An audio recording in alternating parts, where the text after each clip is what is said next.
Nas últimas décadas, uma empresa criou um sistema que a maioria dos consumidores ainda desconhece. Ela vende um dispositivo abaixo do custo, de forma intencional, calculada, com frieza. E depois envia à sua impressora uma atualização no meio da noite que transforma os suprimentos que você já comprou em plástico inútil. E tudo isso por causa de um único líquido, que custa mais do que sangue humano, mais do que champanhe e mais do que perfumes de grife. Estamos falando de tinta para impressora. E de como uma cidade na China decidiu quebrar esse sistema. Imagine, você está parado em uma loja de eletrônicos, diante de uma prateleira de cartuchos. Sua impressora não quebrou, ela simplesmente ficou sem tinta. Atrás de uma vitrine de vidro, pendurado em ganchos metálicos, está o que você precisa. O preço é de cerca de $60. Ao mesmo tempo, a própria impressora que está na sua casa custou a você $49. A máquina custou menos do que o líquido que se coloca nela. O cartucho é pequeno, quase não tem peso.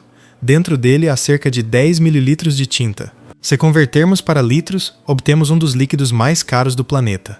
Mais caro do que sangue médico, mais caro do que champanhe premium, mais caro do que um frasco de perfume icônico. E a composição é água, corante e alguns estabilizantes químicos, cuja produção custa apenas alguns centavos. Mas você compra assim mesmo, porque não há escolha. A impressora não funcionará sem esse cartucho específico, dessa marca específica, por esse preço específico. E isso não é coincidência. É o resultado de uma das estratégias de negócios mais bem pensadas, lucrativas e implacáveis da história do mercado de consumo.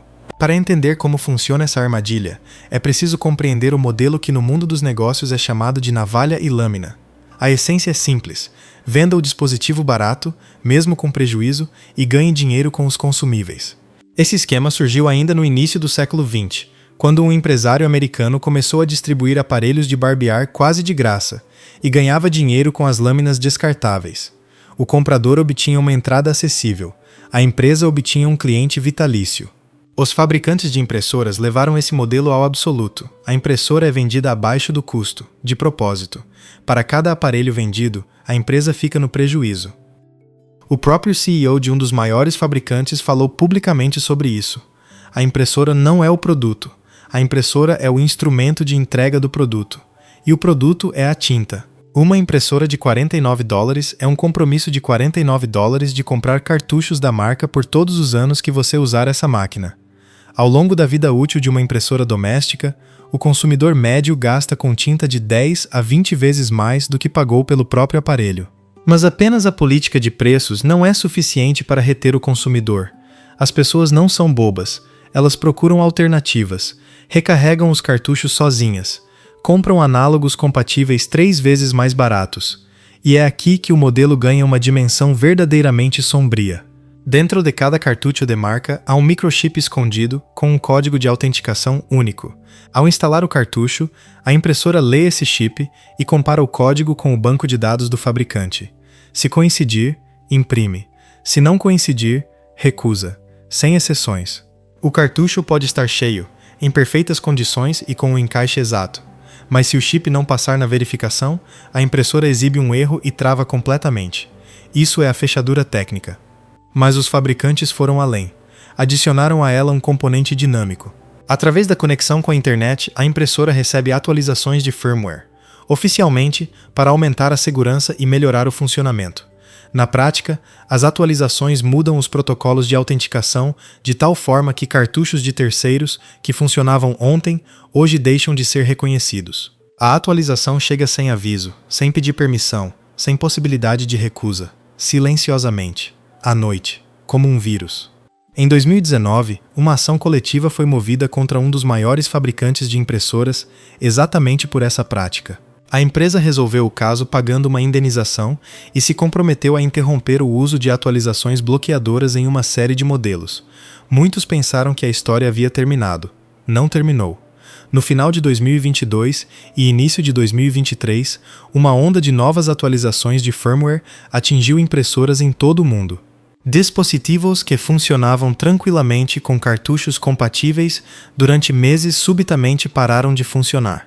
Entre os afetados estava uma organização sem fins lucrativos dedicada a ajudar vítimas de desastres naturais. Suas impressoras. usadas para imprimir documentos criticamente importantes durante operações de resgate, pararam de funcionar, no meio de uma situação de emergência, porque uma atualização de software bloqueou os cartuchos que a organização podia pagar. Em janeiro de 2024, um grupo de demandantes moveu uma nova ação coletiva, exigindo uma indenização multimilionária e uma proibição permanente dessa prática. Na ação, as atualizações de firmware são chamadas diretamente de software malicioso. A resposta da empresa foi reveladora. Ela declarou que nunca escondeu as restrições e que os chips nos cartuchos protegem os consumidores contra falsificações e ameaças à segurança. O CEO afirmou publicamente que cartuchos de terceiros poderiam conter código malicioso. Jornalistas que verificaram essa afirmação não encontraram praticamente nenhuma confirmação, exceto estudos financiados pela própria empresa. O diretor financeiro descreveu o modelo de assinatura de tinta em uma conversa com investidores em uma única palavra: retenção. Não atendimento ao cliente. Não parceria. Retenção. E agora? Sobre a cidade que decidiu quebrar essa fechadura. Na costa sul da província de Guangdong, em frente a Macau, está localizada uma cidade sobre a qual a maioria das pessoas nunca ouviu falar. Ela não está na lista dos centros industriais chineses mais conhecidos. Mas em um setor específico, essa cidade é a capital mundial incontestável. Aqui é produzido mais de 70% de todos os cartuchos compatíveis para impressoras do planeta. 70% de uma única cidade. A história começou no início dos anos 90, quando impressoras de grandes marcas ocidentais surgiram em massa nos escritórios chineses. Um cartucho custava o equivalente ao salário semanal médio de um trabalhador. Pequenas oficinas começaram a coletar cartuchos vazios, reabastecê-los com tinta local e revendê-los 5 vezes mais barato que o original. No início, a qualidade era terrível. A tinta borrava, as cores não coincidiam, os cartuchos vazavam, mas o preço decidia tudo. Nas décadas seguintes, as oficinas se transformaram em fábricas. Químicos desenvolveram fórmulas de tinta que reproduziam com precisão a viscosidade, o tempo de secagem e a reprodução de cores dos originais. Engenheiros aprenderam a produzir corpos de cartuchos com encaixe perfeito. E o mais importante, especialistas em microeletrônica aprenderam a fazer engenharia reversa dos chips de autenticação. Esse foi o ponto de virada. O chip é a chave para todo o monopólio da tinta. Assim que os engenheiros aprenderam a produzir chips que passavam na verificação da impressora, puderam lançar cartuchos funcionalmente idênticos aos originais, mas muitas vezes mais baratos. A âncora desse ecossistema industrial foi uma grande empresa fundada ali mesmo no ano 2000. Hoje é um gigante de manufatura verticalmente integrado, com mais de 23 mil funcionários. A empresa produz mais de 3 milhões de cartuchos por mês, não por ano, por mês. Ela projeta seus próprios chips semicondutores, produz tinta, molda os corpos plásticos e monta os produtos acabados em fábricas que ocupam quarteirões inteiros da cidade. E então aconteceu o que ninguém no setor esperava. Em 2016, essa empresa adquiriu um dos fabricantes americanos históricos de impressoras, por 3,6 bilhões de dólares. Um fabricante chinês de cartuchos compatíveis comprou um criador americano de dispositivos originais.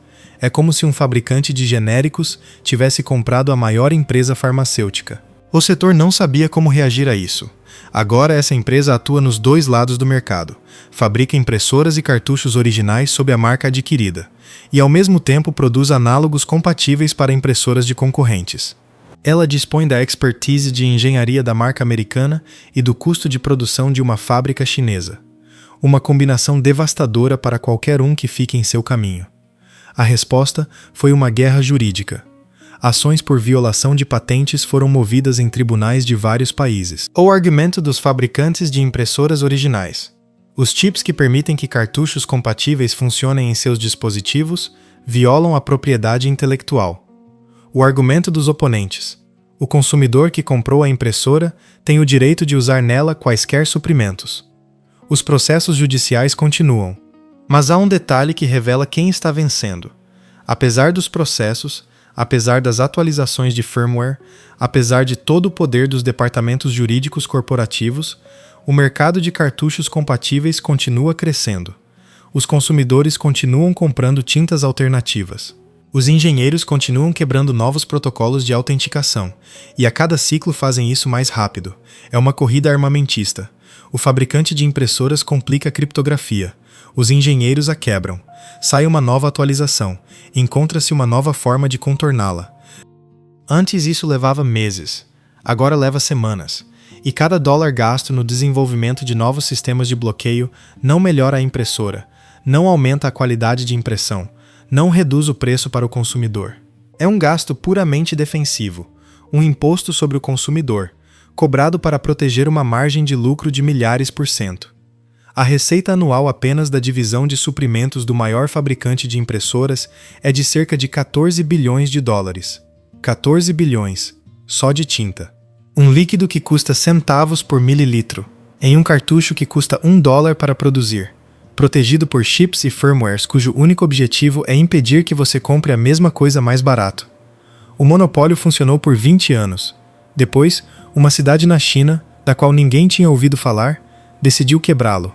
Não por meio de negociações, não por meio de acordos de licenciamento.